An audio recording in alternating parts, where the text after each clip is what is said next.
Hola con todos. Este es el Bacalao Express, su mini espacio político-cultural.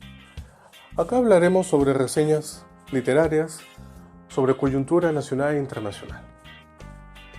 Y antes de comenzar con el tema del día, quiero hablarles del motivo del nombre del programa, el Bacalao Express. Para ello nos tenemos que remontar a 1990. Había quedado como finalista de la primera vuelta Mario Vargas y Alberto Fujimori. Estaban preparándose para una acalorada segunda vuelta. Todos conocen quién es Vargas. En 1990 ya era conocido, ya era mundialmente famoso. Por otra parte, Fujimori era un ingeniero egresado y que había sido rector de la Universidad Nacional Agraria de La Molina, totalmente desconocido, profesor de matemáticas, dueño de una constructora y de una incipiente academia preuniversitaria. Además, había llevado como candidatos al Congreso a MRTistas, sí, a terroristas del MRTA, y había un miedo, un pánico ante Alberto Fujimori. ¿Quién era este candidato? Así que Vargas lo emplazó y le dijo que presente su plan de gobierno.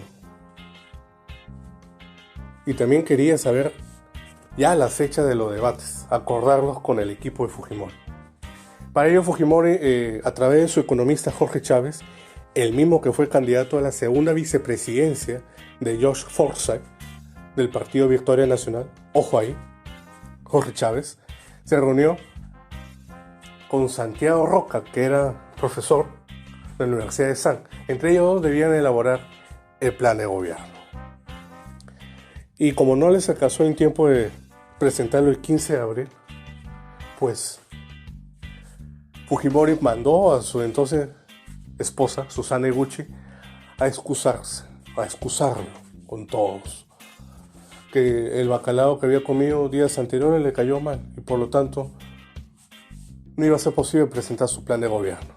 Esta anécdota electoral la pueden encontrar en la página 35 del Último Dictador, obra del académico e investigador José Alejandro Godoy, publicado este mismo año por la editorial Penguin Random House. Además de esta anécdota, yo le agregaría algo más. No solamente de la presentación del plan de gobierno, también el acuerdo de los tantos debates que deseaba Vargas Llosa. Él pensaba que ante un improvisado Fujimori era presa fácil, ¿no? Y quería tener varios debates, disminuirlo, porque ya, bueno, se sentía como un ganador, ¿no?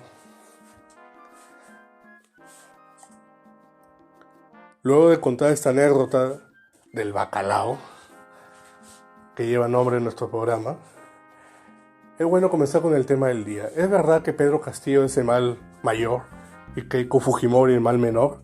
¿Es verdad que con Pedro Castillo nos convertiremos en una segunda Venezuela? ¿Es verdad que Keiko Fujimori representa la democracia? Y pues todo continuará como está, muy bien, y nada malo pasará. No lo considero así. Ojo, no estoy con ninguno de los dos, pero es bueno fundamentar de por qué las dos opciones son muy malas para el país, porque están carentes de democracia. Y explicaremos Pedro Castillo cómo se formó, y es una creación fujimorista.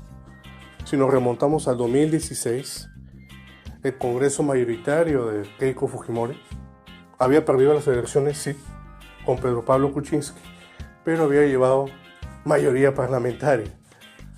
Más de 70 congresistas querían imponer su plan de gobierno, petardear la democracia, no tender puentes, no respetar acuerdos y hacerle la vida difícil a Kuczynski. Ojo, él también se encargó de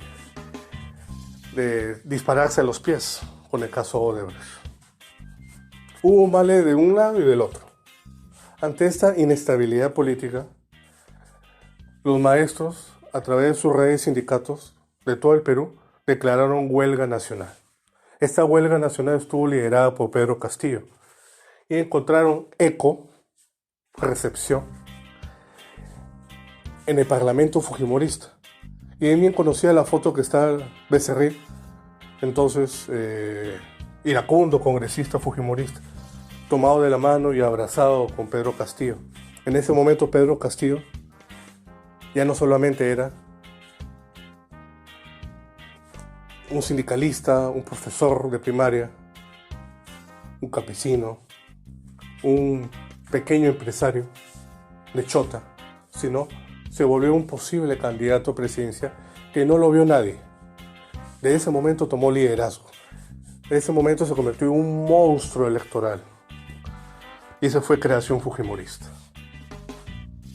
Porque si nos ponemos en el caso de que no hubiera inestabilidad, ni mucho menos incertidumbre económica, la huelga de maestros se hubiera resuelto muy fácil. Porque hubiera encontrado a un fortalecido Kuczynski que podría, a través de su ministro, resolver este problema.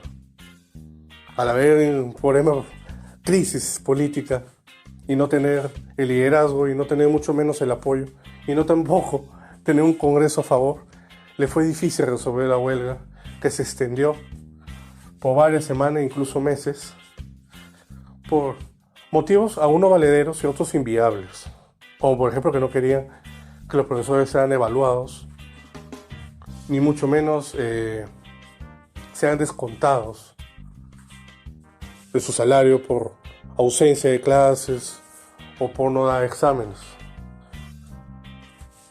Y esa manera de reclamar fue que ante la entonces ministra de Educación, Marilú Martens, que fue difícil la convivencia. Fujimori lo recibió porque con ello le golpeaba más a Kuczynski. Ya pues, ese monstruo lo crearon ellos. Ahora ellos son los competidores y serán cualquiera de los dos el futuro presidente. Y quiero hablar acá precisamente del candidato Pedro Castillo. Yo no considero que él, si bien es peligroso, porque tiene carencias democráticas, no tiene los pergaminos para convertirse en un presidente, no maneja los temas, no trata los temas a profundidad, su plan de gobierno es precario, por decirlo menos, porque también, a pesar de tener los mismos ídolos del fallecido Hugo Chávez y del actual dictador Maduro, no nos convertiremos en una Venezuela. Uno, porque no tiene el apoyo del Congreso. Solamente rescató electos 37 congresistas de Perú Libre. De los más de 130 congresistas que hay en el Congreso, y con eso no tendría ni siquiera la mitad. Por lo que veía difícil cumplir a cabalidad su plan de gobierno. Por otra parte, no tiene a los militares a su favor, ya que se le considera que tiene filiación como Badef, que es el brazo político de Sendero actualmente, y muchos lo catalogan como terrorista, ¿no? Y al no tener el apoyo militar, al no tener el apoyo mayoritario del Congreso, ni mucho menos del Tribunal Constitucional, haría difícil que Pedro Castillo cumpla sus 5 años.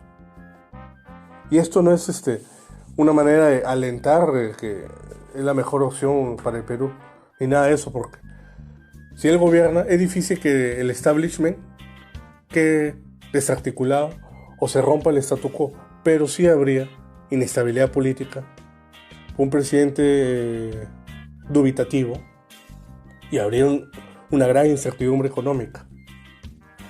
Probablemente subirían los precios, el dólar, como ya lo hemos visto, también se dispararía, y teníamos que abrocharnos los cinturones porque la capacidad de gasto se vería drásticamente reducida. Pero volvemos al por qué este candidato no sería, bueno, yo lo veo así, como un Hugo Chávez o como una inminente o peligrosa Venezuela. Y es que hay que remontarnos en la historia a 1998, o antes, a 1993. ¿Quién fue Hugo Chávez? Para explicar quién es Hugo Chávez, tenemos que remontarnos a 1970, donde había dos partidos políticos que se turnaban el poder, como el caso de México. Este era Acción Democrática, un partido de centro izquierda, y el Partido Social Cristiano, de centro derecha, conocido como COPEI, que como el APRA de allá. Estos partidos se turnaban el poder y ante la crisis del petróleo hubo inestabilidad política que causó marchas multitudinarias, porque la economía venezolana siempre ha dependido del petróleo.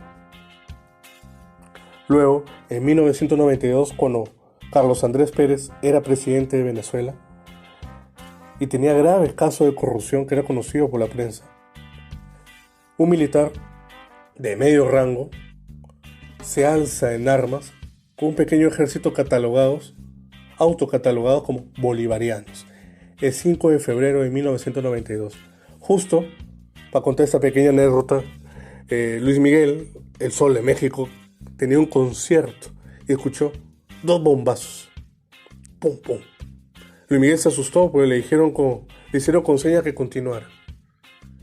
Esos 2 bombazos fue el intento fallido de golpe de Estado de Hugo Chávez. Ese intento fallido lo llevó a purgar condena por sedición. Luego de unos meses, en noviembre de 1992, desde la prisión Hugo Chávez intenta un segundo golpe de Estado y falla. Desde ese entonces, él cambió de estrategia. Iría por la vía democrática. Acá paro un rato. ¿Por qué es diferente a Pedro Castillo? Muy fácil. No tiene ascendencia militar. No tiene este abolengo castrense que podría tener un apoyo fortalecido que haría el pare a cualquier poder político. No tiene eso Pedro Castillo. Por ese ejemplo nomás, por ese antecedente de Hugo Chávez, Pedro Castillo no sería un futuro, o no nos llevaría a una futura Venezuela. No tiene el apoyo militar, no tiene la ascendencia militar. Continuamos con qué pasó con Hugo Chávez. Hubo un expresidente, Rafael Caldera, del partido COPEI, que había sido presidente décadas antes y ya en su caso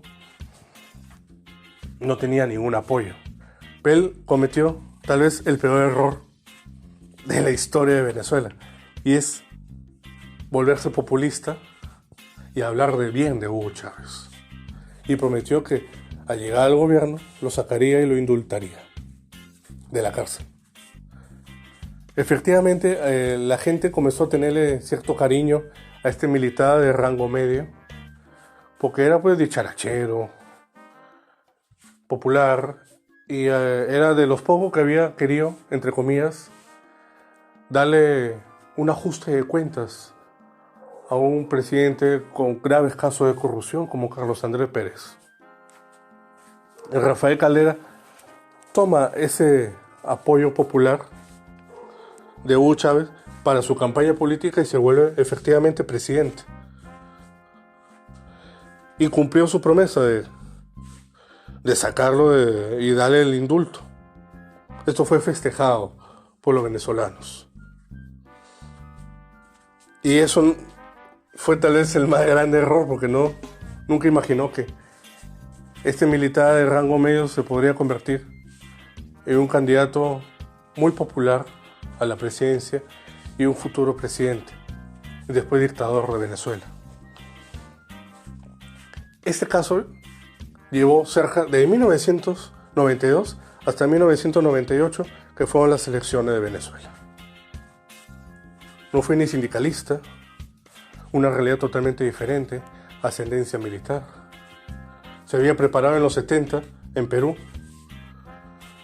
y había recepcionado el gobierno revolucionario de las Fuerzas Armadas, comandada en primera instancia por Juan Velasco Alvarado.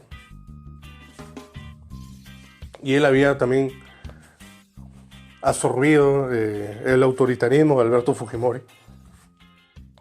Y en ese mejunje es que se forma un Hugo Chávez.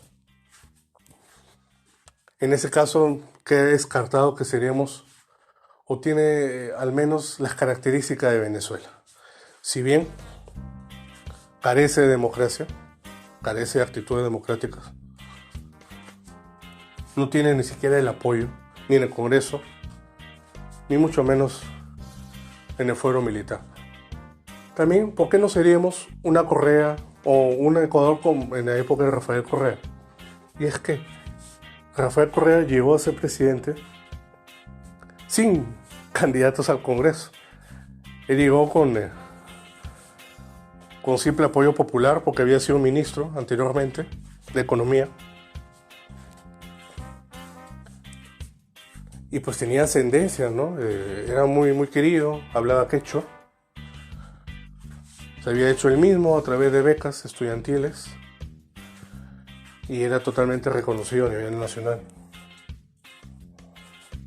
Pero al no tener candidatos al Congreso y presentarse solo, él forma alianza con partido de izquierda, con partido de indigenistas y con partido de ecologistas. Forma alianza y es así como logra cambiar la Constitución, darle una reforma total, general, a través de una asamblea constituyente. Suena conocido, ¿no? Asamblea constituyente, entonces puede ser un futuro Pedro Castillo, ¿no? No, Pedro Castillo no puede ser un futuro Correa porque si vemos cómo está repartido las bancadas, Renovación Popular, Fuerza Popular, Avanza País, Acción Popular y Alianza para el Progreso, tiene más inclinación fujimorista que de Perú Libre. Perú Libre solamente encontraría apoyo en Juntos por el Perú de Verónica Mendoza, que son 4 congresistas. Ni siquiera del Partido Morado, que ya se conoce que inició conversaciones con Fujimori. Así que no seríamos una Venezuela, no está dadas las condiciones, y mucho menos seríamos un Ecuador. Ahora vamos al caso de Bolivia. Bolivia, en los 90 formó una gran organización social de todos los pueblos, tanto de Cochabamba, de La Paz, hasta el mismo Sucre. Este apoyo popular social catapultó a un Evo Morales. Este proceso llevó años. Y claro, efectivamente, logró mayoría congresal. Algo que carece Pedro Castillo. Con esa mayoría congresal, obviamente que se hizo una constitución que podría nacionalizar, que podría estatizar, y además que podía reelegirse, siempre y cuando el Tribunal Constitucional le diera la venia. Y quien elegía a los miembros del tribunal era el mismo Congreso mayoritario, del MAS, del Movimiento al Socialismo, de Evo Morales. Así que eso no tiene Pedro Castillo. Y le voy a decir también otra cosa. Pedro Castillo no solamente está inestable, sino que sería fácilmente vacado. Y es que, como nunca antes en la historia, 4 jefes de comando conjunto de las Fuerzas Armadas, General Roberto Quiabra, de Alianza para el Progreso, José Williams, de Avanza País, del partido de Hernández Soto, del fracturado partido de Hernández Soto, el almirante José Montoya y el almirante José Cueto, los dos de Renovación Popular de López Aliaga, son 4 que han sido jefes de comando conjunto de las Fuerzas Armadas. Son líderes militares. Y ellos representan la voz cantante de las armas, de la FAP, de la Escuela Militar y de la Marina. Y ninguno de ellos está a gusto, recomienda siquiera, desea que gane Pedro Castillo, y lo han dicho abiertamente. Y si él en todo caso gana las elecciones, cualquiera de estos 4, ya sea José Montoya, José Cueto, Roberto Quiabra o el mismo José Williams Zapata, presidente del Congreso, vacarían a Dina Boluarte, que es la vicepresidenta, vacaría a Pedro Castillo, y cualquiera de ellos 4 sería el presidente del Perú en menos de un año, o en menos de 1 o 2 años. Así que está explicado de que, si bien es un peligro, sí, carece totalmente de todo lo que puede tener un demócrata o alguien que respete las estructuras de un país. Pero vamos, es muy difícil que cumpla su plan de gobierno en su totalidad. Uno, si no se modera. Y además, siempre se repite la famosa Asamblea Constituyente. Mira, para que se dé la Asamblea Constituyente, sí, es a través de un plebiscito. Pero antes tiene que tener 2/3 de aprobación del Congreso. 2/3. Y él, que tiene solamente 37 congresistas, más 4 de Juntos por el Perú, va a ser nulo esa posibilidad de la Asamblea Constituyente. Así que queda descartado todo sueño estatista, nacionalista, de Pedro Castillo, de Perú Libre. La cosa no es presidente y tiene el poder absoluto. Pero ¿por qué en el caso de Keiko Fujimori sí tendría el poder absoluto?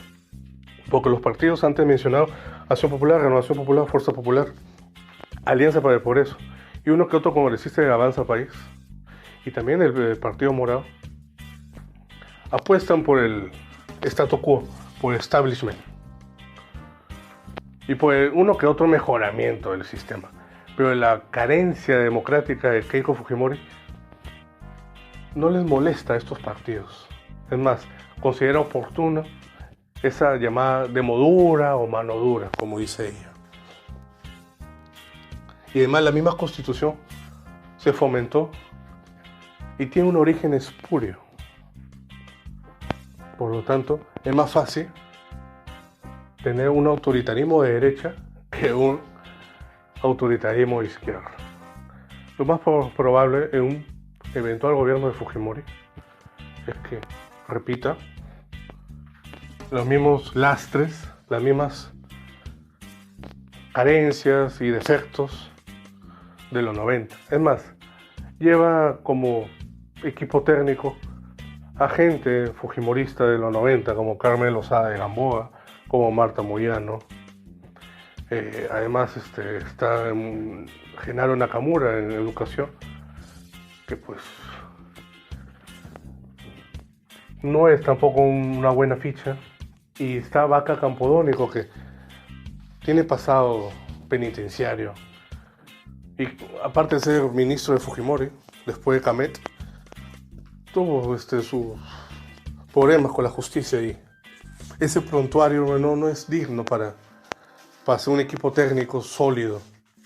Yo lo veo bien difícil de que se pueda constituirse como un mal menor con ese grupo técnico, con ese pasado no tan remoto de Fujimori en el Parlamento, de sus congresistas. Así que lamentablemente las dos opciones son peligrosas para el país. Habrá que elegir cualquiera de los dos, sí. Yo, por ejemplo, promuevo el voto irresponsable. El viciado me parece el más oportuno y también el más cobarde, ¿no? Pero protestar ante el fujimorismo, protestar ante Castillo, es difícil. Bueno, eso ha sido todo el programa. Ha sido corto por ser el inicio. Espero que les haya gustado, espero sus preguntas. Ya nos vemos pronto. Esto ha sido el Bacalao Express. Muchas gracias.